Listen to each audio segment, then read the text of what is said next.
The game tells you how many players are in your world.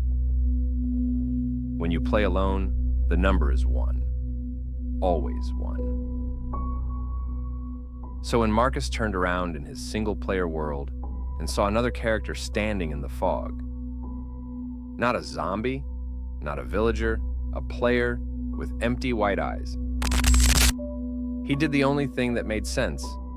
He opened the menu to check the player count. It still said 1.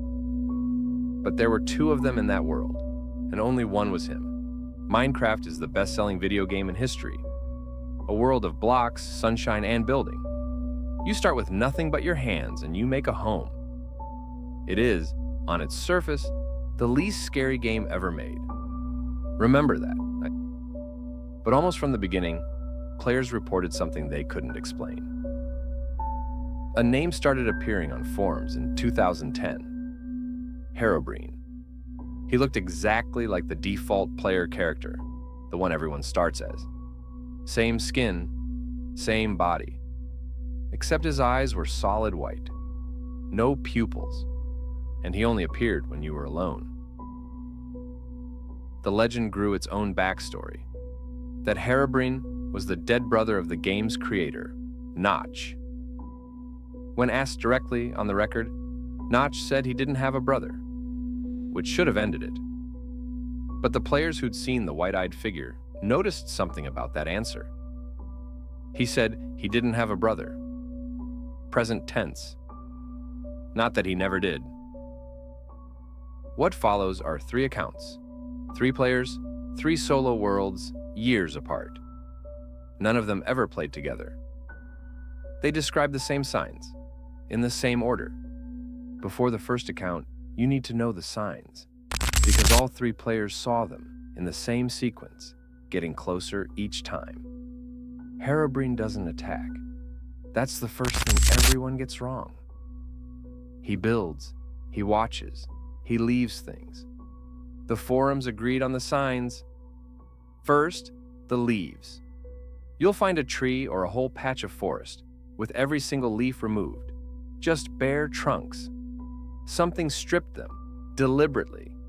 And Minecraft trees don't do that on their own. Second, the tunnels. Long, perfectly straight tunnels, exactly 2 by 2 blocks, lit with evenly spaced torches, dug by someone who knew what they were doing, in a world where you are the only one who can dig. Third, the structures. Small sand pyramids out in the middle of the ocean. Random. Pointless. Built where no player had been. And the rule underneath all of it, the one that breaks people. The game always says you're alone. The player count never lies, never changes. 1. So every leaf, every tunnel, every structure was made by someone the game insists does not exist. Keep that in mind. Because the first player thought he could explain it all away. The first account was posted in 2011 by a player who went by Ash. He was a skeptic. He wrote the post to debunk Herobrine, to prove the whole thing was mass hysteria. He started a fresh single-player world on a brand new computer, disconnected from the internet. Airtight, no mods, no other players possible. He played for 2 weeks, nothing. He was about to post his "I told you so." Then he found the clearing. A circle of trees, maybe 30 of them, every leaf stripped clean. Bare trunks in a perfect ring. In the center, a single torch planted in the ground. Ash had never been to that part of the map. He told himself it was a glitch, a world generation quirk. He took a screenshot to laugh about later. And in the screenshot, in the tree line at the edge of the clearing, where he hadn't noticed anything while playing, there was a figure, watching him take the picture.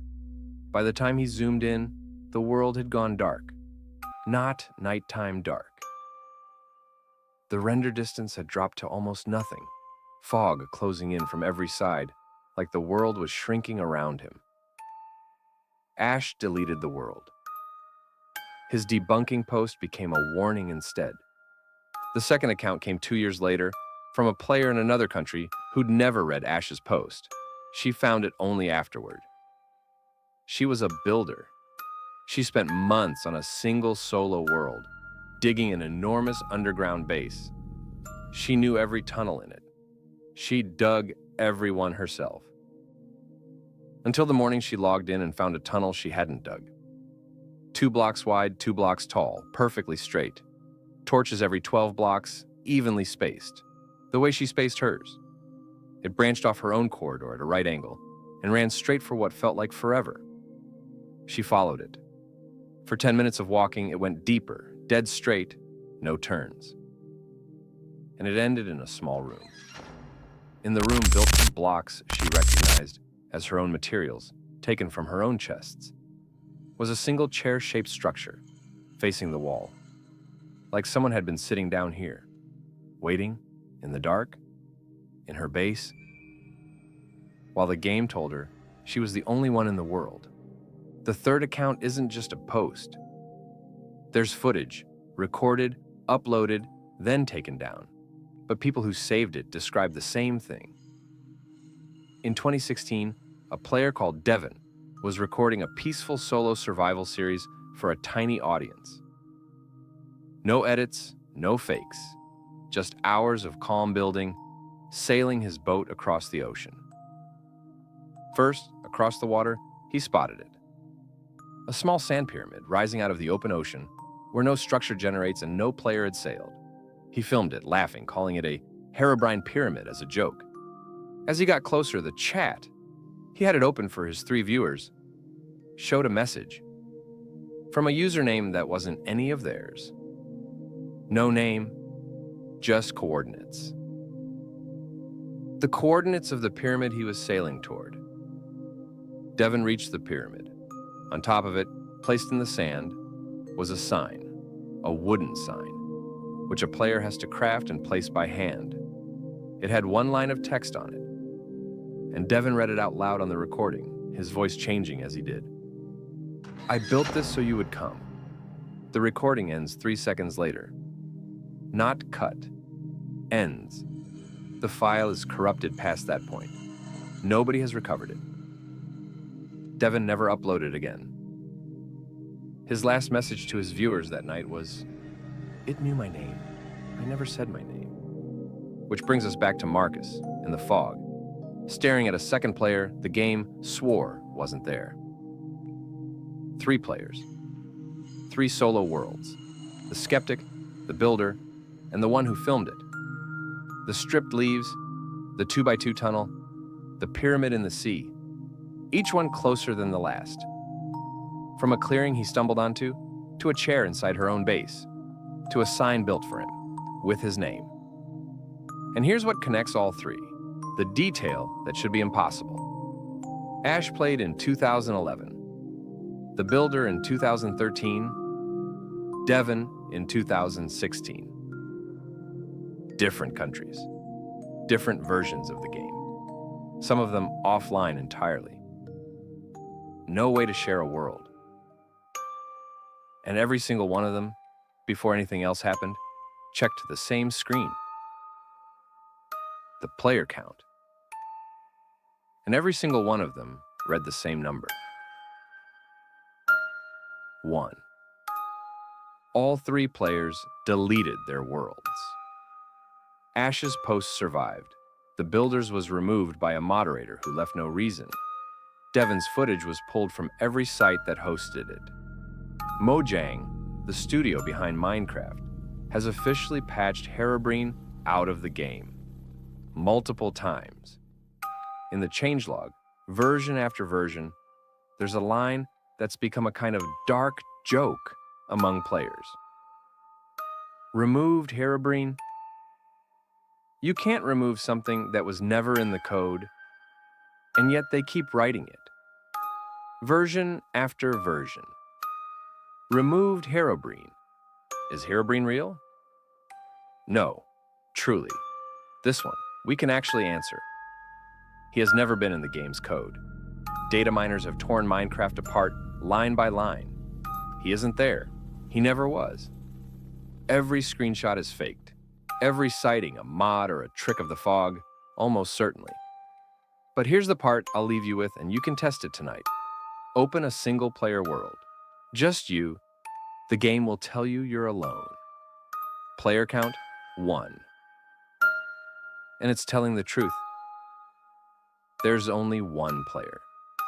Beat. The question Herobrine asks isn't whether someone else is in your world. It's why the game is so sure that the one player is you. Beat. Sweet dreams. Leave a torch on. You know how a song gets stuck in your head. Everyone does. It plays for a few hours, maybe a day, and then it fades. In the summer of 1996, a melody from a children's game got stuck in 9-year-old Kenji's head. The Game Boy was off. He'd turned it off hours ago. He'd taken out the batteries. He put it in another room. And he could still hear the song, not remembering it, hearing it. A song you can't get out of your head is normal. A song that keeps playing after you've turned it off, pulled the batteries, and left the room isn't a memory anymore. It's something else, and it did not want to leave. This is the story of the melody that made children sick. In 1996, Japan fell in love with a game about catching monsters. Pokémon, 2 little cartridges, red and green, traded in every schoolyard in the country. Bright, friendly, joyful. The biggest thing to ever happen to a generation of kids. Remember how joyful it was. The game was a happy journey across a colorful world, until you reached a certain town. Lavender Town, a quiet purple place built around a single tower, a tower full of graves. It was where the game's dead Pokémon were buried. The first time a children's game had asked kids to think about death, and it had its own music, a short looping melody, high and strange, unlike anything else in the game. For most kids, it was just unsettling. But then, across Japan, something started happening to some of them. Headaches, nosebleeds, trouble sleeping. And it was almost always the same age group, kids between 7 and 12, young ears. Ears that can hear frequencies adult ears have already lost. The reports gave it a name that spread through Japan like a rumor: Lavender Town Syndrome. Before I tell you what happened to Kenji, you need to understand how the melody worked, because the kids who got sick all followed the same pattern, in the same order, 3 stages. And what makes this different from every story we've told is that this monster is a sound. You don't see it coming, you already let it in. Stage 1, the loop. The melody is short, a few seconds repeating, designed to stick, and it did. Kids left Lavender Town, kept playing. But the song kept playing too, in their heads, humming it without meaning to, tapping it out on their desks at school. Stage 2, the frequency. Buried under the melody, the Japanese version carried high-pitched tones, sounds too high for most adults to hear, but perfectly clear to a child. Hours of it pressed straight into young ears through headphones. Then came the headaches, the nosebleeds, the sleeplessness. And stage 3, the one parents couldn't explain. The kids started hearing it when it wasn't playing. From an empty room, from a Game Boy that was switched off. In the silence, right before sleep, the song had stopped needing the game. The loop, the frequency, the echo. Keep those 3 in mind, because Kenji made it all the way to stage 3, he was the one who figured out where the song was trying to take him. Kenji's account came out decades later, when a researcher tracking Lavender Town Syndrome found him as an adult. He was 9 in 1996, and like every kid in Japan, he played Pokémon everywhere, but especially at night under the covers with headphones so his parents wouldn't know he was still awake. He remembered reaching Lavender Town clearly. Most kids remembered it clearly. The music stopped him. It wasn't scary exactly, it was wrong, cheerful notes arranged in an order that made his chest feel tight. He turned the volume down, but he didn't stop playing. That was stage 1, though he didn't know it. The melody had already looped enough times to live in him. For days after, he caught himself humming it, in class, at dinner, walking home. His mother asked him to stop. She said it was a sad little song and she didn't like it. He told her he couldn't. Not wouldn't, couldn't. Every time the room went quiet, the song filled the silence on its own, like water finding the lowest place. He was 9 years old, and he had started to understand something no 9-year-old should have to, that a sound could be a kind of prison.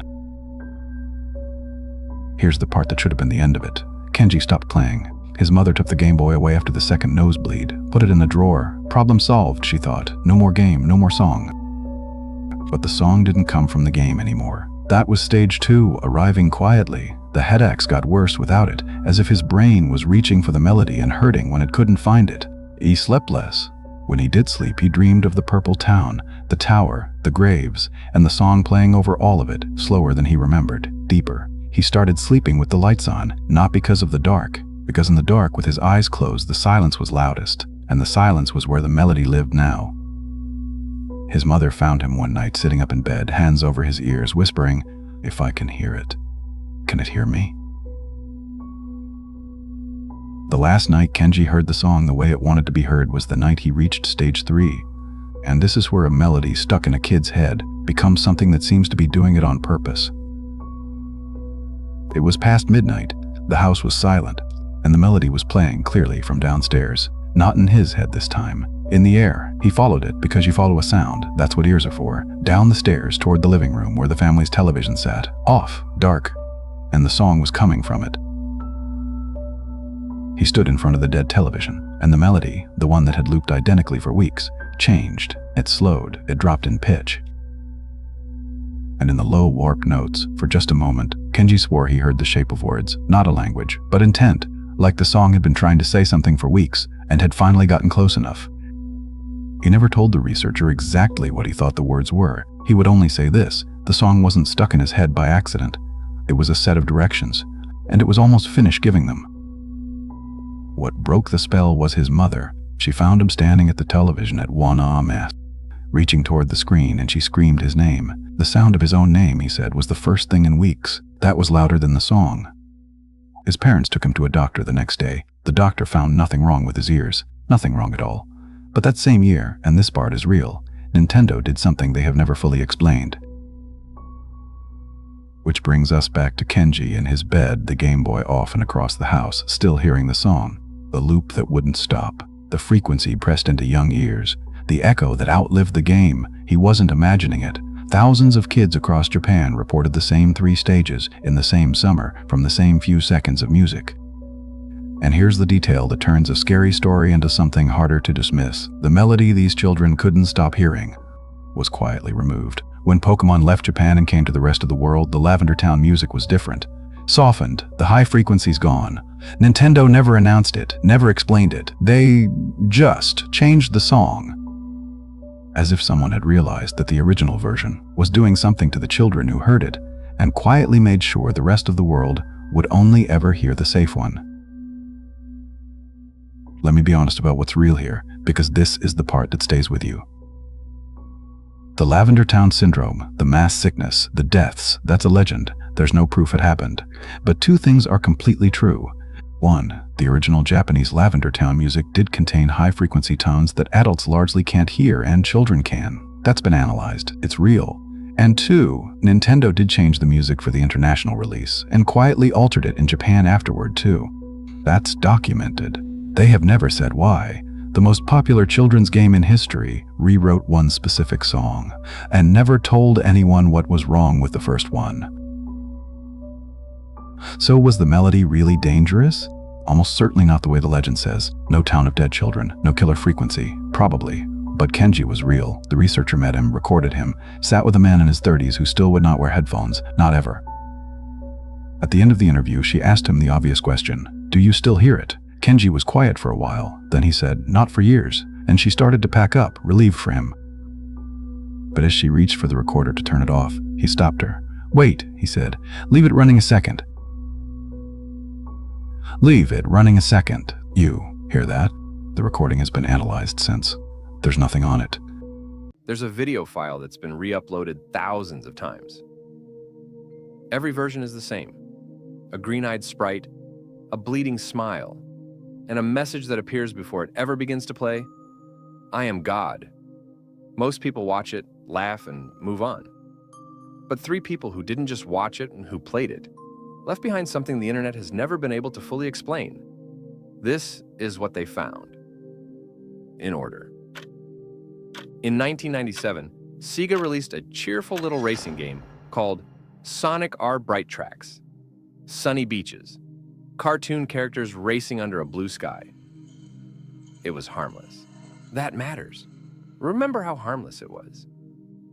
Because almost 10 years later, something started circulating on horror forums that wore Sonic's face like a mask. It was called Sonic.exe. Not a real Sega product, a file. A homemade disc that passed from hand to hand, always the same way. Someone you sort of knew gave it to you, told you it was a fan game, and seemed a little too relieved when you took it. The disc had no label except 3 words, written in marker, "Play as Sonic." And when you ran it before any game appeared, a black screen showed a single line of text, "I am God." What follows are 3 accounts, posted years apart by 3 people who never met. They don't agree on much, but they describe the same 3 rooms, the same 3 levels, and the same thing waiting at the end of each one. Before the first account, you need to know the rules because all 3 victims broke the same one. The game is structured as 3 levels. In each one, you play as a character, and you are being hunted. The thing hunting you looks like Sonic. It is not Sonic. Its eyes are black, leaking red. Its smile doesn't move, and it does not run at you. It waits at the end. It lets you come to it. The forums agreed on 3 rules. 1, you cannot win. Every level ends the same way. Your character is caught. The game wants you to keep playing anyway. 2, the game speaks to you. Between levels, text appears using your real name, not your username. Your name. And 3, the rule all 3 of them broke. When the screen goes black and asks you a question, do not answer. The moment you respond, the game stops being a game. It starts being a conversation. Keep that rule in mind.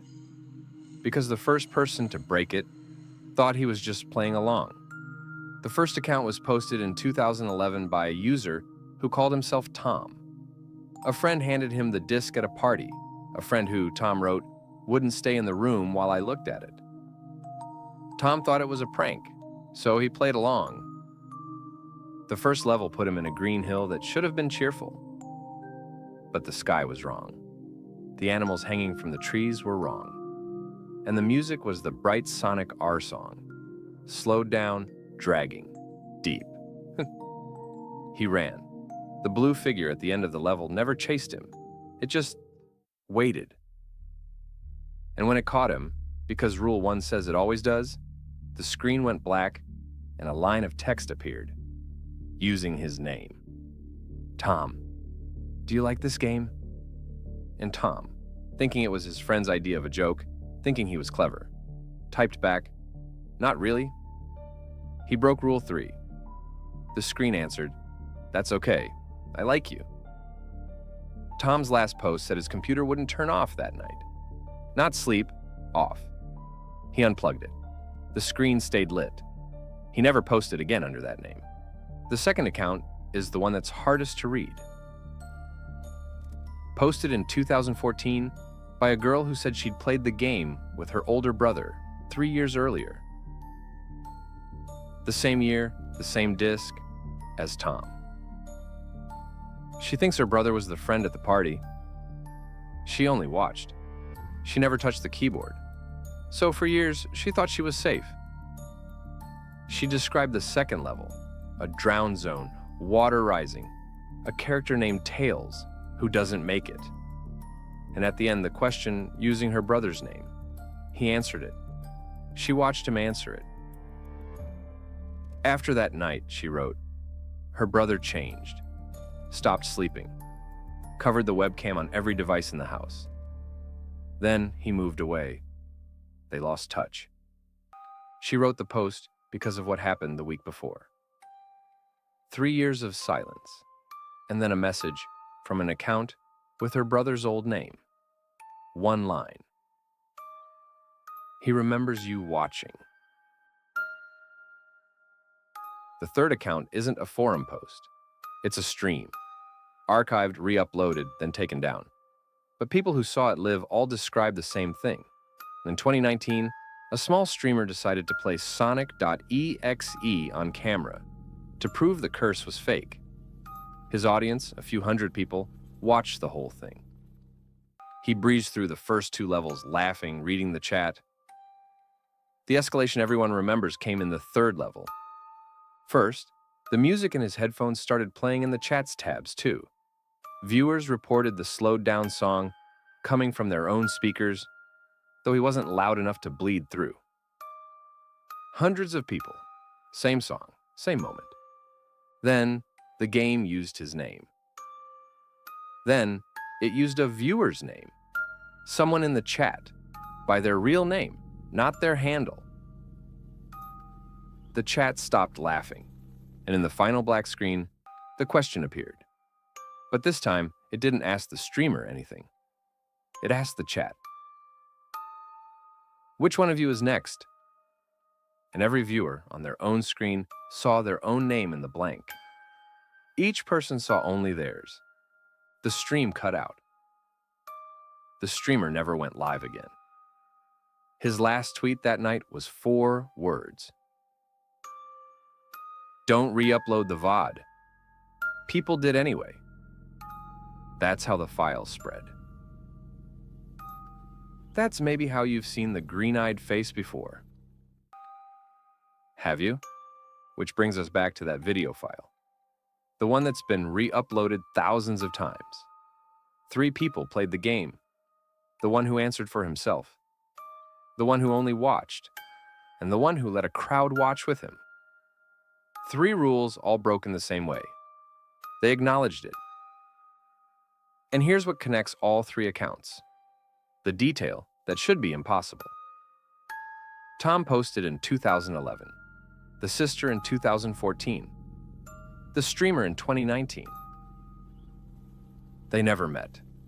They used different words, different countries, different machines. But all 3 transcribed that first black screen identically. The same 2 words before anything else loaded. "I am God," a homemade fan file, on 3 different discs, opening with the same impossible line. All 3 accounts are gone now. Tom's username, deleted. The sister's post, removed by a moderator who left no reason. The stream, erased from every platform that originally hosted it. Someone or something cleans up after this story. Every time it surfaces, it goes quiet again until someone re-uploads it, like right now. Is Sonic.exe real? The file is real. You can find it in an afternoon. It's a fan creation. A creepypasta with good art and a famous face. Almost certainly nothing more. But here's the part I can't explain, and you can test it yourself. Every account of this game says it greets you by your real name. Not the name you typed, not your username, your name. So, if you ever find an unlabeled disc that just says, "Play as Sonic," and a friend hands it over a little too eagerly, you can run it if you want. Just know that the moment it says hello, it already knows who you are. Tell me your name in the comments, and it likes that. At 3:47 in the morning, Daniel's television turned itself on. It was unplugged. He'd checked twice. The game was running anyway, and the doll on the screen, the one that always floated face down, was looking directly at him. Daniel did everything the legend says you should do. That was his mistake. Let me explain. In 1997, Sega released a cheerful little racing game called Sonic R Bright Tracks, Sunny Beaches, and a soundtrack so relentlessly happy it became famous on its own. A song called "Can You Feel the Sunshine?" Remember that song? It comes back. The game let you unlock secret racers, metal robots, hidden heroes. All of them made sense. Except one. A doll. A limp, button-eyed puppet of the Fox character Tails, hanging in the air like something invisible was holding its wire. It didn't run. It floated. It didn't smile. It stared. And above its head, a red gem pulsed. like a heartbeat that didn't belong to it. But here's what bothered players most. Nobody at Sega has ever explained who designed it, or why it's in a children's game at all. It felt less like a character, more like something that had been left there. For years, the doll was just a creepy footnote, but in the early 2000s, the internet gave it a purpose. Forum users began posting the same warning over and over. The Tails doll is a vessel, and there is a ritual that opens it. Pay attention to the rules, because they matter later. 1. Unlock the Tails doll. 2. At exactly midnight, play the game's tag mode as the doll, and hunt down every other character, one by one. 3.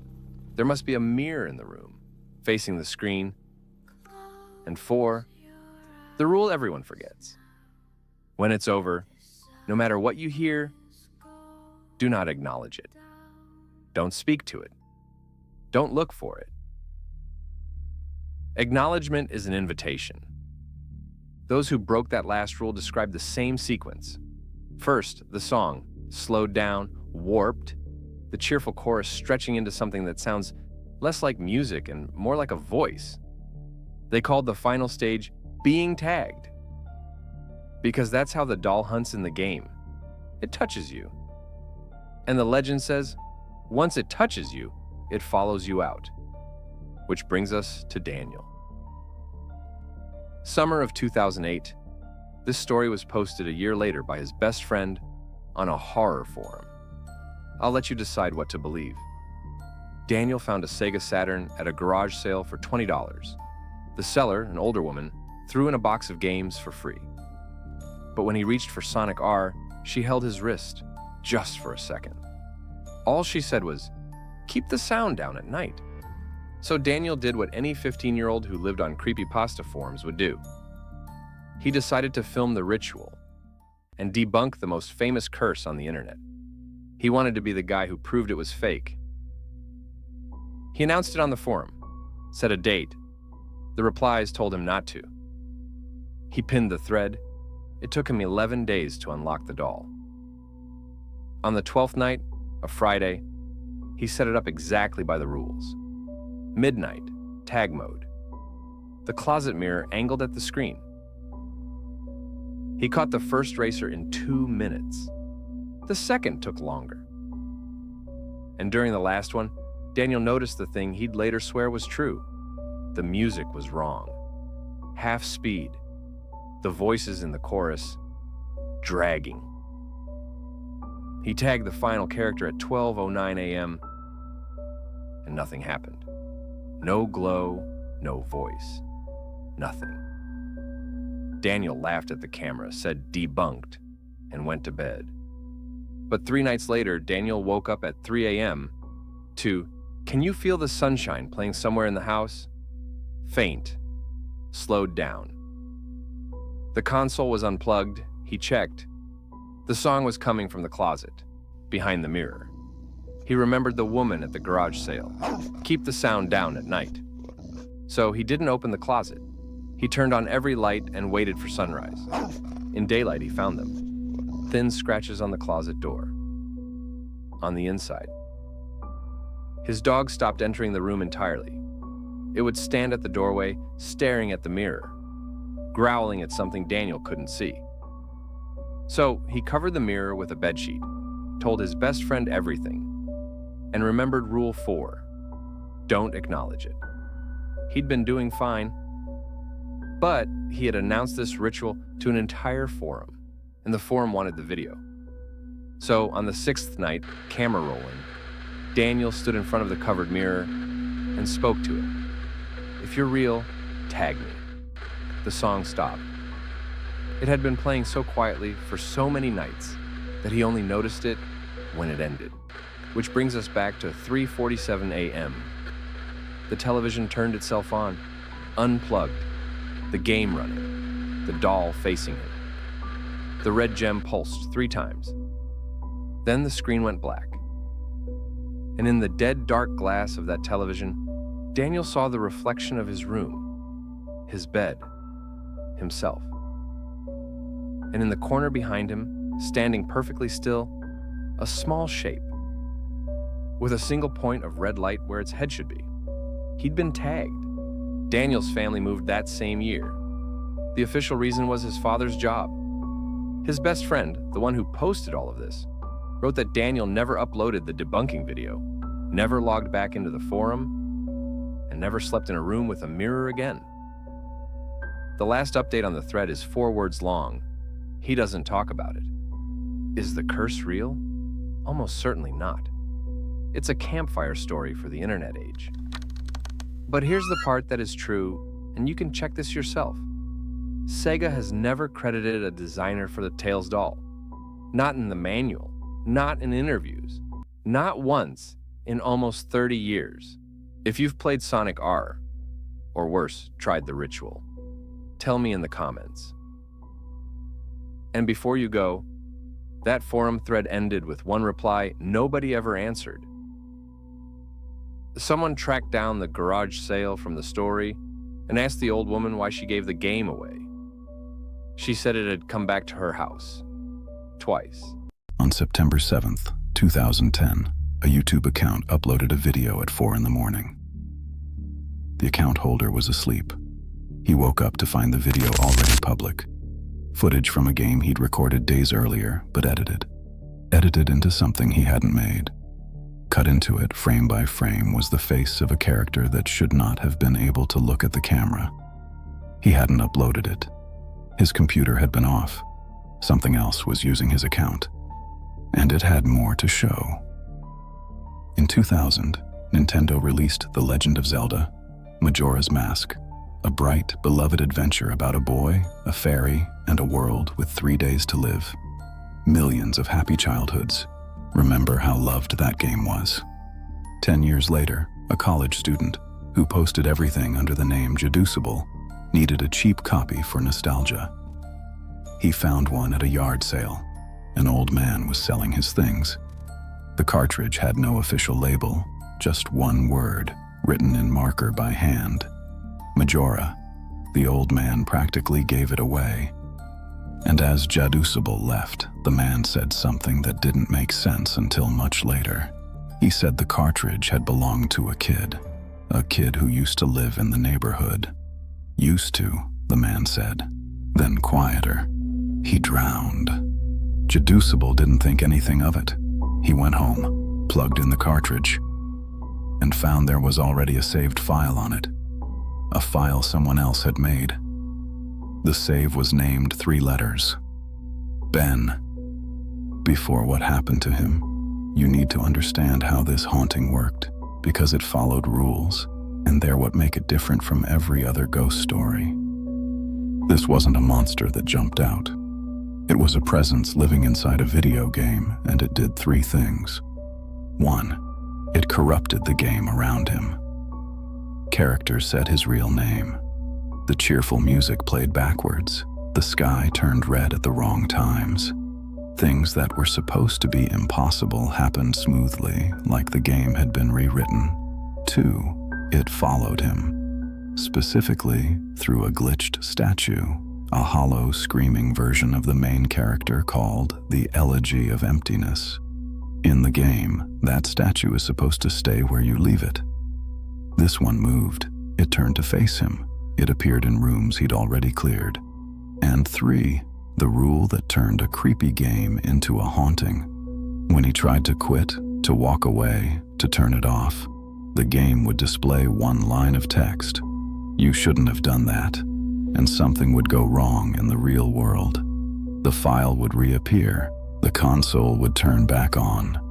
It did not want to be left. Keep those 3 in mind. It rewrites, it follows, it won't be turned off. Because Jaducible did the one thing you're not supposed to do with something that's clearly alive. He decided to document it. He started recording. This is what makes Ben different from every story we've covered. Jaducible didn't just post about it on a forum. He uploaded the footage. To this day, you can find the original videos from September 2010, a series called The Haunted Majora's Mask Cartridge. Real uploads, real timestamps, watched by people in real time as it unfolded. His goal was simple: and it was the same mistake we keep seeing. He wanted proof. He wanted to capture the haunting on camera, to show his friends, to make sense of it, maybe to go viral. He thought he was the one doing the recording. He thought he was in control of the camera, the account, the upload button. For the first few videos, he was. The footage from those first days is genuinely unsettling even now. The statue appearing where it shouldn't, the music sliding backwards, the character turning slowly to stare directly out of the screen, directly at him and at everyone watching. Comments poured in, people were hooked, and that, it turned out, was exactly what it wanted. For a few days, Jeduceable thought he was winning. He'd figured out a trick. There was a way to make the haunting calm down. If he played along, if he did what the game seemed to want, explored where it pushed him, didn't try to quit. The statue stayed still, the music played forward. It felt almost cooperative. He started to believe he could study it safely, document it like a scientist. He even named the presence, casually, after the save file. He started calling it Ben, talking to it in his video descriptions. Ben did this. Ben doesn't like that. He was acknowledging it. Then came the night he tried to end the series. He'd had enough. He filmed a final video, said he was done, reached to turn off the console for good. And the game, one last time, wrote across the screen, "You shouldn't have done that." What happened over the next week is all on the original channel, escalating, video by video, until the end. First, it stopped staying in the cartridge. The corruption spread to his computer. Files renamed themselves. The Majora's Mask music played from his speakers when the console was unplugged. His desktop wallpaper changed to the screaming statue. Then it started using his accounts. Messages went out to his friends from him that he didn't send, written in a voice that wasn't his. One friend got a single line at 3 a.m. "He's not here right now." And then, the part the cold open showed you, the videos started uploading themselves. At ours, he was asleep, from a computer that was off. Footage he had never recorded, edited by hands that weren't his, posted to his own channel for his own subscribers. The presence didn't need him to operate the camera anymore. It had the account. It had the audience. It had everything he'd built to document it. The last videos in the series weren't Jeduceable showing you the haunting. They were the haunting using Jedusable's channel to reach you. His final personal message, the last thing anyone's sure he actually wrote, was posted to a forum, not the channel. It said he was going to try one more thing to get rid of it, a kind of ritual a commenter had suggested. He signed off with, "If this works, I'll tell you. If it doesn't," he never finished the sentence. He was never heard from again under that name, which brings us back to that 4 a.m. upload. The video he woke up to find already public. We know now it wasn't the first time it used his account, and it wouldn't be the last. It rewrote the game. It followed him through a statue that shouldn't move. And when he tried to turn it off, it told him, "You shouldn't have done that." And here's the detail that still stops people cold, the reason this story spread further than any other. You can still watch the original videos. They're real uploads from 2010, time-stamped, public. Most of them are clearly made by a clever student with editing skills and a genuinely brilliant idea. A creepypasta, performance art, almost certainly. But there are a handful of uploads on that channel. Time-stamped at hours the account holder swore he was asleep. That no one, not even the people who later analyzed every frame, has ever been able to explain. Here's what makes Ben different from the others. The other stories got cleaned up, deleted, pulled offline by someone or something. Ben's didn't. The original channel is still up. The videos are still there. Anyone can watch them right now. And that might be the most unsettling part of all. Because if a presence really did escape a drowned boy's cartridge and learn to upload itself, it wouldn't want to be deleted. It would want to be watched. And 15 years later, it still is. Is Ben real? The Creepypasta? No. It was written and filmed by a talented student named Alex as an interactive online horror story. He said so himself. It's one of the most respected pieces of internet fiction ever made, or so no. Probably. But here's what I want you to sit with, and you can check it yourself tonight. The story is fiction. The videos are real files. They were uploaded to a real platform on real dates, and they are still playing right now for anyone who clicks. Every view feeds them. You watching this video is one more pair of eyes on the thing that just wanted to be watched. Beat. So go ahead, go find the originals. Just don't be surprised if it already knows you're coming. Ben says hello. Every arcade machine ever made has a name on it. Atari, Nintendo, Sega, stamped right on the cabinet so you always know who built the thing you're playing. In the summer of 1981, in Portland, Oregon, kids started collapsing in front of one machine. Seizures, nosebleeds, nightmares that didn't stop when they woke up. And when the parents went looking for someone to blame.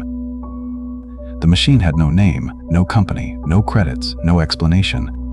It had appeared in the arcade overnight, and no one remembered it being delivered. Somebody built a machine that was hurting children, and they made sure you could never find out who. Within a month, every single one of those machines vanished, removed in the dark by men nobody could identify. This is the story of the arcade game that was never supposed to exist, and the boy who never forgot it. To understand why Polybius terrified people, you have to remember what arcades were in 1981. They were the center of the world for every kid in America. Bright, loud, alive. Rows of glowing machines, pockets full of quarters, the smell of popcorn and electricity, the safest kind of fun there was. Into that world, in a suburb of Portland, a new machine appeared. Nobody saw it delivered. It didn't look like the others. The cabinet was plain black. No cartoon art on the sides. No company logo. No insert coin to start jingle. Just the name, Polybius, and a screen already running, showing patterns. Geometric shapes, spirals, flashing colors that seemed to fold in on themselves. Kids said you couldn't look away from it. Literally. That once you started, your hands kept playing even when your mind wanted to stop. And there was one more thing witnesses agreed on. Men in black suits would visit the machine. Not to play it. They'd open the back, connect equipment, write down numbers, and leave. No arcade owner remembered signing a contract for the game. It was just there. Collecting something. The question was what? Before I tell you what happened to Danny, you need to know the pattern, because everyone who played Polybius for too long went through the same stages, in the same order. This is what the reports described. 3 stages. Stage 1, the pull. The first day you just wanted to play it again. Then you needed to. Kids skipped meals, lied to parents, emptied their savings, anything for another turn. It didn't feel like fun anymore. It felt like being called. Stage 2, the symptoms. After a week, headaches that light made worse. Nosebleeds, a ringing in the ears that never fully stopped, and dreams, vivid, identical dreams of the patterns, spinning night after night. And stage 3, the one that emptied the arcades, the blackouts. Kids would be playing mid-game and simply stop, standing frozen, eyes open, hands still on the controls, gone for 30 seconds, a minute. And when they came back, they didn't remember sitting down. Some didn't remember the whole summer. Keep those 3 stages in mind: the pull, the symptoms, the blackouts. Because in June of 1981, an 11-year-old kid named Danny walked into an arcade with a pocket full of quarters and started stage 1. He just didn't know it yet. Danny's account is the one this whole video is built on. He told it decades later, as an adult, to a researcher collecting Polybius stories, one of the only first-hand witnesses who ever spoke on the record. And what makes it different from the internet legend is that Danny didn't talk about governments or conspiracies. He talked about what it did to him. He was 11, it was summer, And the black machine in the corner had no line because the other kids had started avoiding it. That should have been the warning. But an empty machine to an 11-year-old just means no waiting. He put in his quarter. Couldn't describe the game afterward. That was the first strange thing. He remembered playing it, hours of it, but not what it looked like or what you were supposed to do. Only the patterns, the spirals that seemed to reach into his eyes and pull. When his mother found him and dragged him home for dinner, he'd been standing there for 4 hours. It had felt like 15 minutes. That night, he wrote in a notebook. The notebook the researcher would photograph 40 years later. One sentence, over and over, filling the page. I have to go back tomorrow. For the next week, Danny went back every single day. And here's the part that feels like calm before you realize. It isn't he was happy. He'd never been good at anything, and suddenly he was good at this. His scores climbed. The patterns made sense to him in a way they didn't to other kids. He felt chosen. Then stage 2 arrived, right on schedule. The nosebleeds came first, small ones, then a bad one at the dinner table that scared his mother. Then the headaches, the kind where light hurt, where he'd play in the dark with the curtains closed, and the dreams. Every night, the same one, the spirals, turning, and a sound underneath them, a low tone, almost words, almost a voice, telling him something he could never remember in the morning. His mother took him to a doctor. The doctor found nothing. Kids and their video games, he said. But Danny knew. He'd started hearing the tone during the day now. Faintly. Even when the machine was nowhere near him. The last day Danny played Polybius was the day he reached stage 3. And this is where the story stops being about a boy and a game and becomes about what the game was for. The blackout. He was deep in a game, later than he was allowed to be out, the arcade nearly empty, and then nothing. A gap. One moment he was playing, the next, he was standing outside on the sidewalk in the dark with no memory of leaving. 40 minutes, gone. His nose was bleeding, his quarters were gone, and his hands wouldn't stop shaking in a rhythm. The same rhythm, he realized, as the spirals. The men, when he forced himself back inside to find his jacket. The men in black were there. 2 of them at the Polybius machine, the back panel open, connecting a device to it, pulling something out of it. One of them looked up and looked at Danny. Not surprised, not angry. He just checked something on a clipboard and made a small mark. Like Danny was a number he'd been expecting. Contact, Danny ran. He went back the next morning with his older brother to prove the machine was real. But the corner was empty. Clean, not just the machine gone. The marks on the floor were gone. The where a cabinet had sat for a month, scrubbed away. Like it had never been there. The arcade owner said he didn't know what they were talking about. There had never been a game called Polybius. And that was the moment Danny understood the men hadn't been studying the machine. They'd been studying the kids. The machine was just how they reached them. Danny stopped having the dreams after that. Mostly. The tone in his ears faded over years. Mostly. But he never played another arcade game in his life. And he kept the notebook. Which brings us back to the summer of 1981, and all those kids collapsing across Portland. The seizures, the nosebleeds, the machines vanishing overnight, carried out by men nobody could name. Danny wasn't the only one. He was just one of the few who remembered it clearly enough and lived long enough to tell it. And here's what the researcher found when she went looking, the detail that turns a scary story into something colder. The stages Danny described, the pull, the symptoms, the blackouts, they aren't random.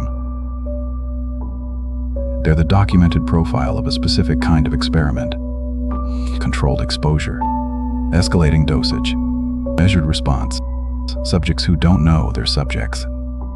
Danny always said the men in black weren't guarding the machine. They were collecting from it. And if that's true, then Polybius was never a game that broke children by accident. It was a game that worked exactly as designed. Now, here's where I have to be honest with you because this part is real.